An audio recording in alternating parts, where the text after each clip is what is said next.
Hi there, Brett Dawson here. About 10-15 years into my career, my primary career driver changed from wanting to climb the corporate ladder to wanting to work on helping to mitigate the climate change problem. And so my shift of focus, my most important values that started playing a role in the decisions that I was making in terms of where I wanted to go next with my career, were being driven by this ethical belief that we had to start doing things sustainably. Now this was 15 years ago, which was long before the net zero targets were starting to be put in place. I started feeling that sustainability was really important. I had a strong feeling of ethics where I didn't want to make a living out of exploitation. I didn't want to be part of an industry which was exploiting resources and which was exploiting the environment and leading on those environmental services which were not being looked after, and just expecting that that was going to be a free part of the end products that we were looking at. And so it was that sort of like that ethical side that was driving me. And it was an interesting shift because at the time, I was doing an MBA, a business degree, and my interest was, how do you make money and how do you leverage your career?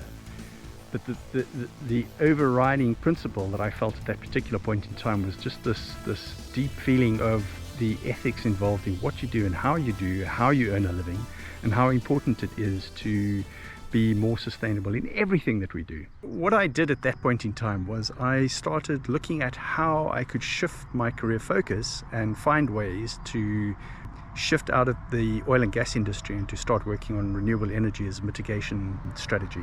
It wasn't a particularly easy shift to make because I was working in the oil and gas industry and I didn't have the credibility, and I also didn't have the knowledge that I needed to be able to start working in the renewable energy industry. And so I spent a period of time of about 2 years preparing myself for this transition, in which I focused on three things. I focused on the knowledge I needed, as well as the experience that I needed, and the contact networks that I needed. So I used the acronym KEN. So KEN's my buddy that helped me change my focus from where I was working in the oil and gas industry to renewables. And these were the three things that I focused on. And as I say, it took me about 2 years to do the change. And it was quite amazing because I managed to step away from working for Shell, where my job was to make sure that there would be fossil fuels for consumers 20 years into the future. And I shifted my focus to working for the South African government as Director of Renewable Energy. So it is possible to make these types of changes, and if you feel that the ethics of what you're doing as your primary form of income, and the work that you're doing and your profession and your career is busy supporting and propagating the climate change problem, and that you're more part of the problem and you want to be part of the solution, then I encourage you to start thinking about how you can shift your focus and how you can start aligning your skills and expertise to start becoming part of the solution. So I've got several programs in which I support people with this transition. One of the most important aspects of this transition is, and I talk about transition because it's a change management program of deciding, okay, this is where I am at the moment and this is where I actually want to be, and it's different, there's a gap and I need to close that gap. So what you need to do is treat it like a personal change project, and a personal change project requires dedicated resources, dedicated time, careful planning, and sometimes a little bit of luck, but often you can create your own luck just by looking out for the things that you need to pay your attention to and focus on.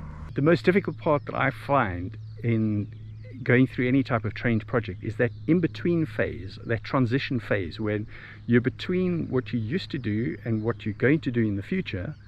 And that is, it feels a bit messy, it feels unstructured, there's not much clarity around what the future is going to hold. There's a lot of uncertainty about whether things are going to work out or not.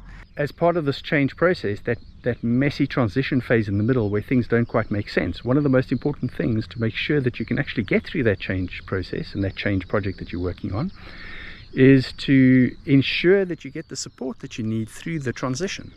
And so what I offer is support groups, accountability that helps you through that transition, just to help you with clarity about your end vision and to help you to continuously take courageous action every single day to be able to get a step closer to where you really want to be and what you really want to do. So that's one of the programs that I offer. I also offer training courses in which I explain the change and transition process. So change goes through several steps. The start of a change process always starts with an ending, with letting go of something, where you realize that you need to let go of a way of life or a type of job or a type of affiliation that you've had in the past. And then you go through that messy transition stage where things are difficult to understand. It's difficult to feel as though you're making the right progress. And then the transition ends with a new beginning, with a new life, a new way of doing things. So if this message resonates with you and you would like to look at how you can transition from working in an environment which is not necessarily as sustainable as what it could be, or which struggles with this greenwashing thing where the organization you're working for is saying that it's doing things but is not actually making commitments and putting the plans in place to do it, and you're starting to feel a little bit uncomfortable, and so you feel as though you're not making the type of contribution that you could be making, and that you would love to find a way to use your skills and your resources and your passion, energy and intellect, and you'd like to channel that into being part of the solution, then I encourage you to come and have a look at some of the programs I do that can help you with this transition.